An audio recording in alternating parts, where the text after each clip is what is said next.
Welcome to lesson number 2, where you'll learn about variables. Now, if you've ever worked with a CSS preprocessor like Less or Sass, then you're already familiar with variables. These store values of specific data types. For example, you can store numbers, you can store strings of characters, and so on. So in JavaScript, things are very similar. To declare a variable, that's where you start, right? You declare a variable, and you do that with the keyword var. Now, following this keyword var is the name of the variable or the identifier. Now, you have to be careful when naming your variable because identifiers have specific rules. They can contain letters, digits, underscores, and dollar signs. They must begin with a letter. So for example, if I do 3 or 2 followed by some letters, that's not valid. The names can also begin with a dollar sign and underscore, but we're not going to use them in this tutorial. And also names are case sensitive. So Bob here is different than Bob with a capital B. These are two different variables. Also remember that reserved keywords from JavaScript are also prohibited from being used as identifiers. So for example, if I do var, that's not correct because var is a reserved keyword in JavaScript. So let's name a simple variable, let's say item, and then we're going to end that line. If you want to define another variable, you can do again var item2. But you can also do it var item, colon, and then item2.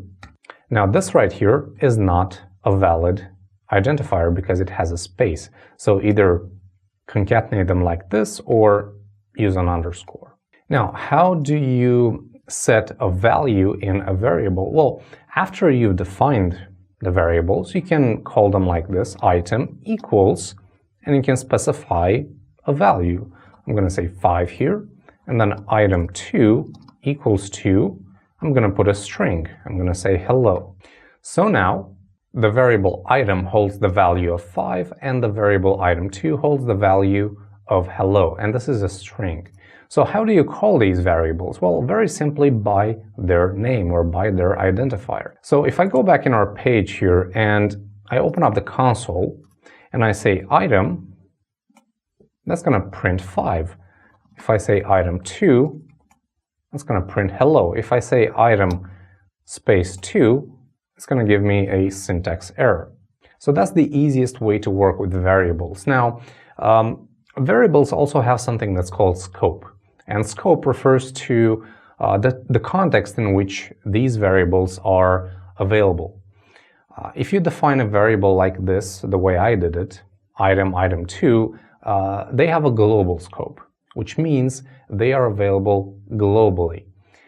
But as you'll find out in a later lesson, you can also create a local scope inside, for example, a function or a specific block of code.